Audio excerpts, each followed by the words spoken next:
Welcome to this explainer, everyone. Let's just jump right in. And a very special warm welcome to the ISSS System Science researchers tuning in today.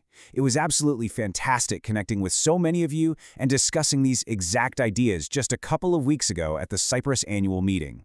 Today, we're following up on those incredible conversations by exploring the GoodReason systemic method. We're going to look at how this framework functions as a truly universal tool for inquiry, how we use it to optimize AI, and ultimately, how it lays down a visionary path for Science 2.0. So here's our quick roadmap for today. 1. The universal starting point. 2. SuperJSON, the shared formalism. 3. Guiding AI with best fit. 4. Unifying system science. And 5. The vision for Science 2.0. Let's get started. Section 1. The universal starting point. Okay, so the absolute bedrock of this method is the concept of universality.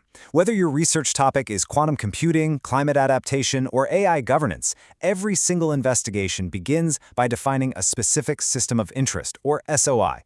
Think about how liberating that actually is. It gives you a structured starting point without demanding that you have the final theory or the ultimate solution all mapped out in advance.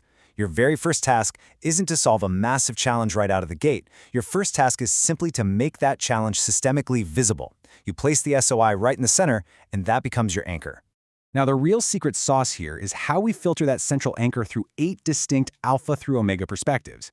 Instead of just throwing ideas at a wall, this structures your entire narrative of inquiry. We always start with, why is this even worth studying? What's the core drive?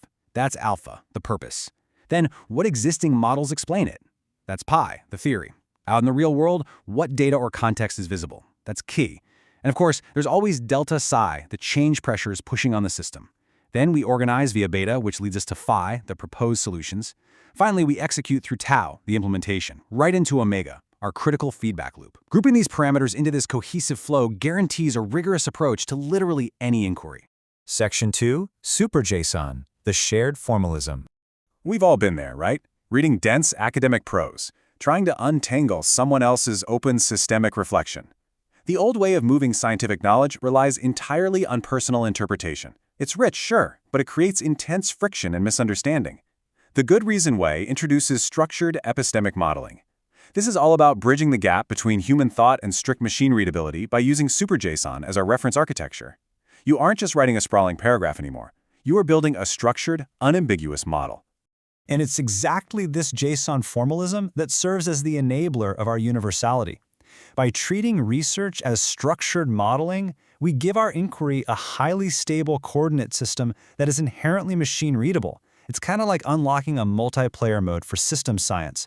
We take a vaguely defined challenge and turn it into a strict modeling task that can be versioned and collaborated on globally, like on GitHub.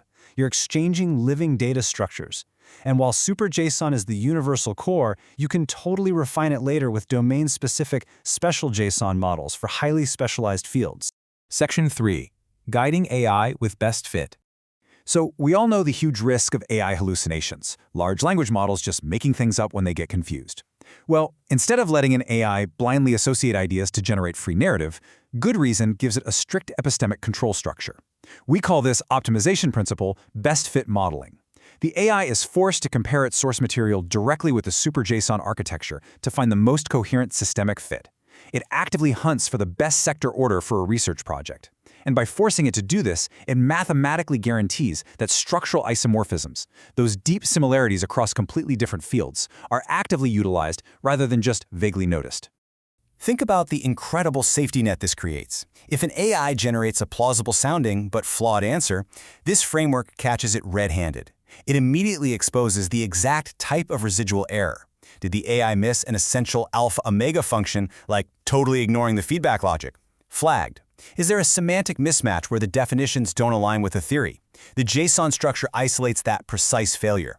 We are taking what used to be a frustrating black box AI task and turning it into a highly transparent, strictly controlled modeling process. Section 4. Unifying system science.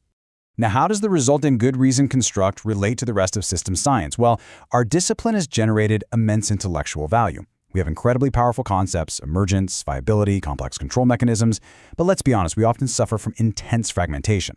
Why? Because historically there's been no shared epistemic coordinate system. We have all these brilliant theories, but they act like isolated islands. We urgently need a shared space to organize these diverse concepts into a unified whole. This is where those isolated islands finally connect. GoodReason doesn't replace these rich traditions. It organizes them around a shared system of interest. General systems theory maps right into pi for theory and chi for input. Cybernetics perfectly supports chi, tau for implementation, and omega for feedback. Viable system modeling slots beautifully into beta for organization. Design science goes right into phi. By using this common alpha to omega space, entirely different scientific schools can suddenly communicate and integrate their findings. Section 5. The Vision for Science 2.0. So what is the ultimate vision for how GoodReason can develop our entire conception of science and the philosophy of science? Look at how it supercharges the classical scientific cycle. You record observations explicitly as structured chi input. You formulate your hypotheses firmly within the pi theory and phi solution spaces. You gather data specifically for beta validation. By mapping this directly to our alpha to omega functions, researchers take all that tacit, intuitive knowledge in their heads and turn it into explicit, queryable digital objects. Science is, fundamentally, a social system of cumulative learning.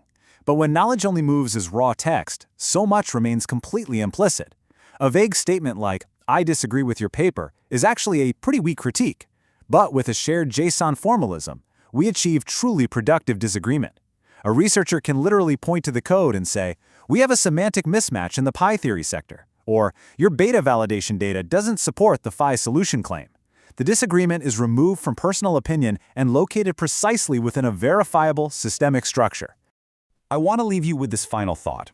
Think about how this shared alpha-omega notation and machine-readable structure will ultimately transform our field.